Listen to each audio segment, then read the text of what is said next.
नमस्कार दोस्तों। आज अपन बात करेंगे कि शेयर्स के ऊपर किस तरीके से अपने को टैक्स पे करना होता है। तो शेयर्स के अंदर अपने होते हैं दो केस, या तो आप डेरिवेटिव्स में डील कर रहे हैं या फिर आप डेरिवेटिव्स में डील नहीं कर रहे हैं। देखिए, अगर आप डेरिवेटिव्स में डील कर रहे हैं तो उसमें किसी भी तरह की कोई भी दिक्कत परेशानी वाली बात नहीं है। डेरिवेटिव्स का मतलब हो गया कि आप फ्यूचर एंड ऑप्शन के अंदर डील कर रहे हैं। अगर आप फ्यूचर एंड ऑप्शंस के अंदर डील कर रहे हैं तो जो आपका टैक्स लगेगा वो नॉर्मल स्लैब्स के हिसाब से लगेगा, उसमें कोई भी चेंज होने वाला नहीं है।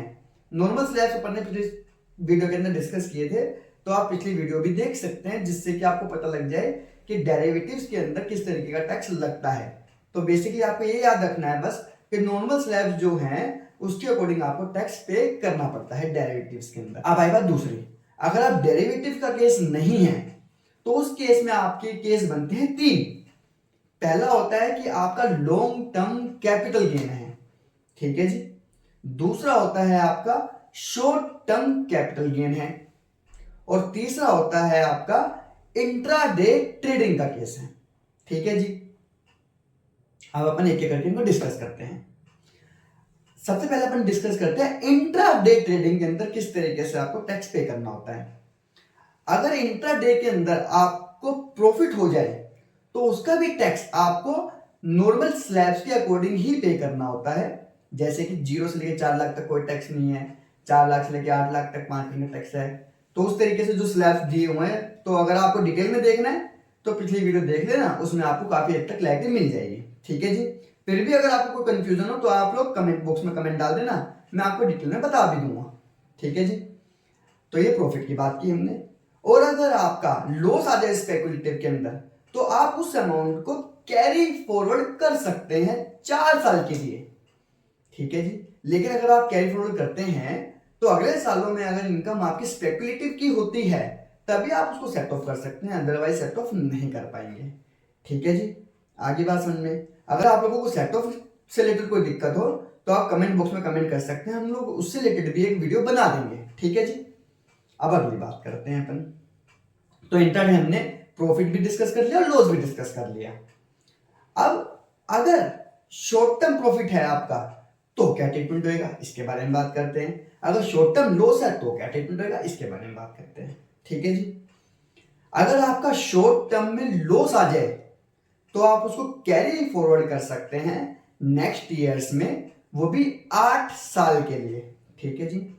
लेकिन इसको जो आप एडजस्ट करेंगे अगले सालों में, वो शॉर्ट टर्म कैपिटल गेन से भी एडजस्ट कर सकते हैं और लॉन्ग टर्म कैपिटल गेन के साथ भी एडजस्ट कर सकते हैं, वो आपकी चॉइस है, ठीक है जी। स्पेकुलेटिव के अंदर सिर्फ स्पेकुलेटिव की इनकम से कर सकते थे, लेकिन शॉर्ट टर्म कैपिटल के अंदर आप लोग जो उसको सेट ऑफ कर सकते हैं, लॉन्ग टर्म से भी कर सकते हैं और शॉर्ट टर्म से भी कर सकते हैं, ठीक है जी। अब आई बात प्रॉफिट की। अगर आपके अंदर आपको शॉर्ट टर्म के अंदर प्रॉफिट हो जाए तो उसका क्या ट्रीटमेंट होएगा। तो उसका सिंपल सा ट्रीटमेंट है, आपको फ्लैट 20% का टैक्स पे करना पड़ेगा, ठीक है जी। इसमें किसी भी तरह की कोई भी रिबेट नहीं मिलती। हाँ, लेकिन अगर आपकी कोई और अदर इनकम नहीं है, आपकी सिर्फ और सिर्फ इनकम आ रही है शॉर्ट टर्म कैपिटल गेन की, तो उसके अंदर जो बेसिक एग्जम्पशन आपको मिली हुई है 4 लाख रुपए की, तो 4 लाख रुपए तक आपको कोई टैक्स नहीं पे करना। अगर 4 लाख से ज्यादा का अगर आपका इनकम है तो उतने ही अमाउंट पे आपको 20% का टैक्स पे करना पड़ेगा, ठीक है जी। आगे बात समझ में। अब अपन बात करते हैं लॉन्ग टर्म कैपिटल गेन की, ठीक है जी।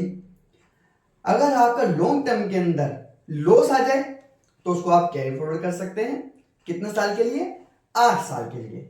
लेकिन इसका जो सेट ऑफ मिलेगा वो सिर्फ और सिर्फ लॉन्ग टर्म कैपिटल गेन के साथ ही मिलेगा, शॉर्ट टर्म के साथ आप इसको एडजस्ट नहीं कर सकते। तो ये बात समझ में आ गई आपको। मैंने आपको बताया कि स्पेकुलेटिव के अंदर सिर्फ स्पेकुलेटिव के साथ एडजस्ट होएगा, लॉन्ग टर्म के अंदर सिर्फ लॉन्ग टर्म के साथ एडजस्ट होएगा। लेकिन अगर आपका शॉर्ट टर्म लॉस है तो आप लॉन्ग टर्म कैपिटल गेन के साथ भी एडजस्ट कर सकते हैं और शॉर्ट टर्म कैपिटल गेन के साथ भी एडजस्ट कर सकते हैं, वो आपकी चॉइस है वहां पर, ठीक है जी। अब अपन दूसरी बात करते हैं। अगर आपको लॉन्ग टर्म के अंदर बेनिफिट हो जाए तो उस केस में क्या होएगा। अगर आपको लॉन्ग टर्म कैपिटल गेन हो रहा है तो उस केस में 1,25,000 तक आपको किसी भी तरह का कोई टैक्स पे नहीं करना, ठीक है जी। लेकिन अगर उससे ज्यादा है तो आपको टैक्स पे करना पड़ेगा। वो कितना परसेंट पे करना पड़ेगा? वो रेट है 12.5%। ठीक है जी, आगे बात समझ में। लेकिन अगर आपकी कोई और इनकम नहीं है, सिर्फ और सिर्फ लॉन्ग टर्म कैपिटल गेन की इनकम है, तो उस केस में आपको 4 लाख की बेसिक एग्जम्पशन भी मिलती है।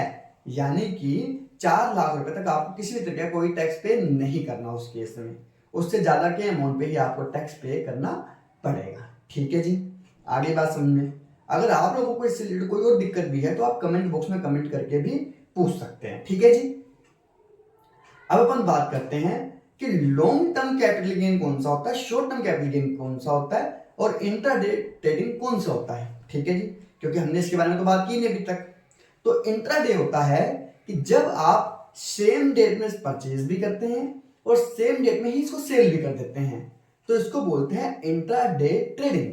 ठीक है जी, जब आप किसी एक शेयर को 12 महीने के अंदर अंदर उसको बेच देते हैं तो उसको बोलते हैं शॉर्ट टर्म कैपिटल गेन, और अगर 12 महीने के बाद उसको बेचते हैं तो उसको बोलते हैं लॉन्ग टर्म कैपिटल गेन।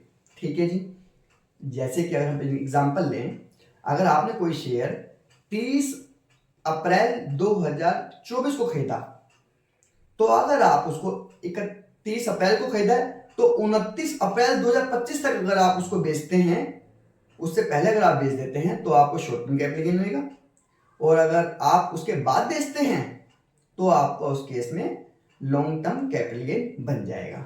ठीक है जी, अगर आप लोगों को इससे रिलेटेड कोई भी डाउट है, कोई भी परेशानी है, तो आप कमेंट भी कर सकते हैं, हम लोग उसका 24 घंटे के अंदर रिप्लाई कर देंगे। Thank you.